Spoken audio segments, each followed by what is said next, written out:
Yo, what up, though? It's the $1 Million Kid, Jose Guapo. And I want to give a shout out to Mikey T, the movie star. We on Report Card Radio. Let's get it.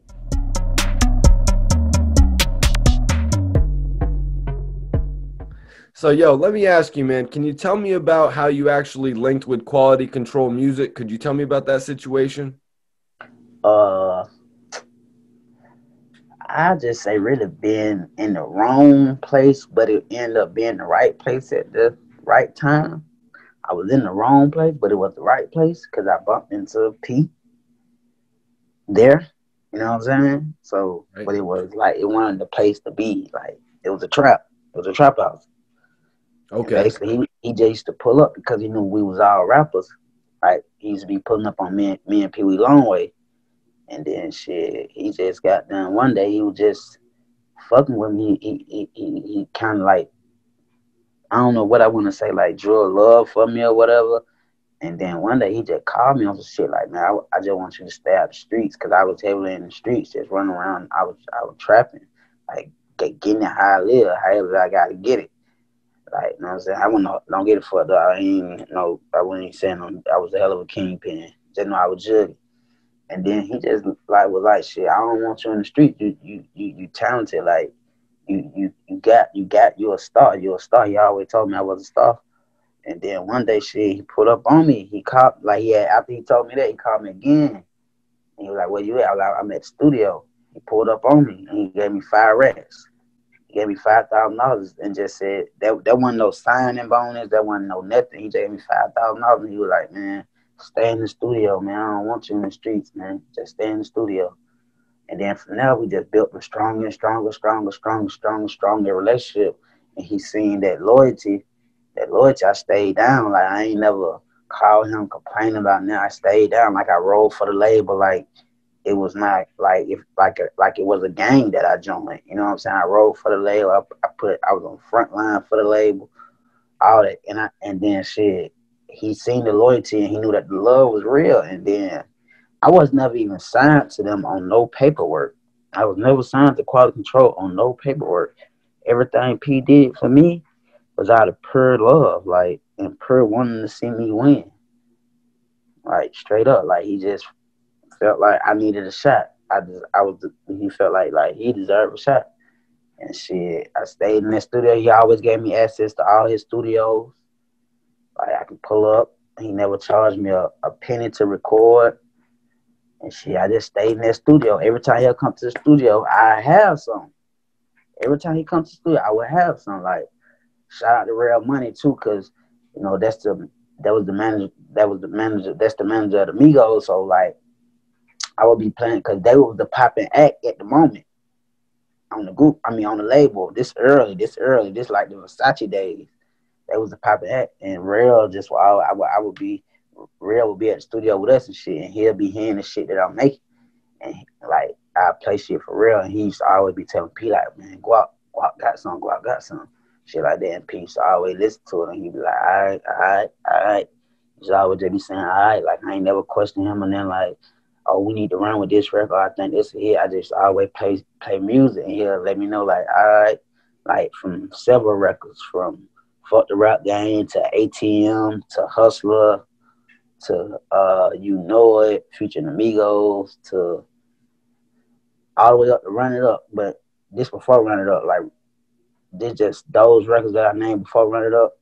Like he loved all them records, and he just like I went on the road. I started going on the road with Migos on some shit like you know what I'm saying, just holding them down. And some nights I would perform, some nights I wouldn't perform because I wasn't really on that. Like I know how they go, so I wasn't really on that. But some nights I would open up and shit like that. And then he seen that my work ethic, he seemed like he trying to do something. So eventually, when we leveled up and got the big building, they leveled up and got the big building studio. Boom, I went up. I'm in the studio every day, working. I made Run It Up. I made Run It Up.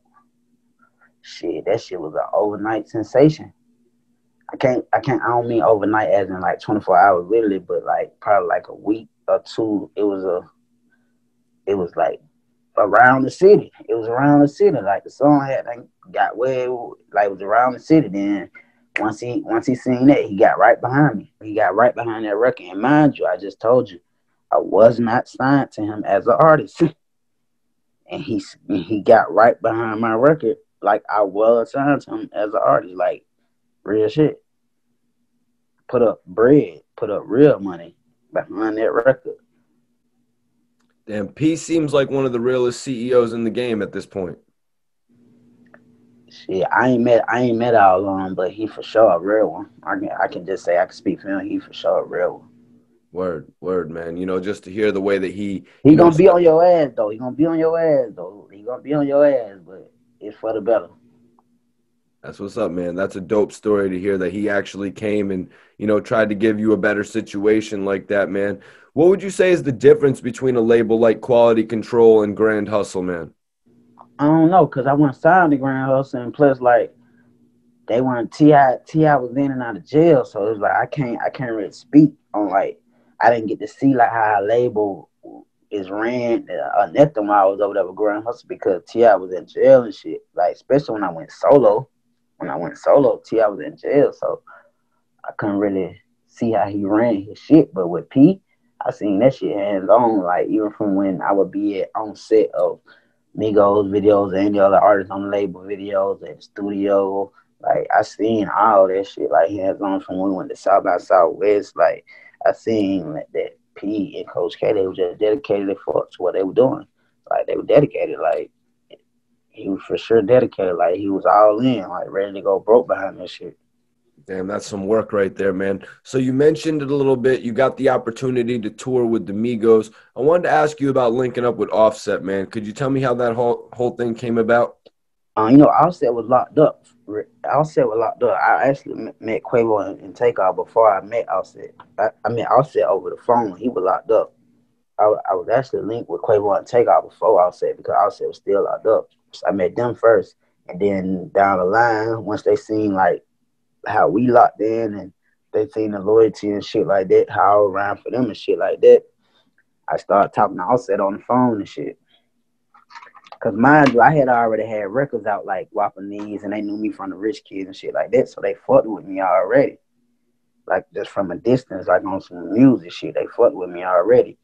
Because, you know, I was just saying, Offset is one of the most captivating artists right now, man. So I was just kind of wondering, like, the type of vibe you guys had together in the studio. I believe you guys worked on a We project like on the brothers lingo. in the studio. We like brothers in the studio. It's just like brothers. Like ain't no cut on it. Like niggas ain't trying to act like something they ain't. Like nothing. Like it just like regular brother shit. Like regular homeboy shit. Like not no. It ain't no artist or artist shit. Like it ain't like, oh, I'm a rapper and here a rapper and we in the studio or we finna.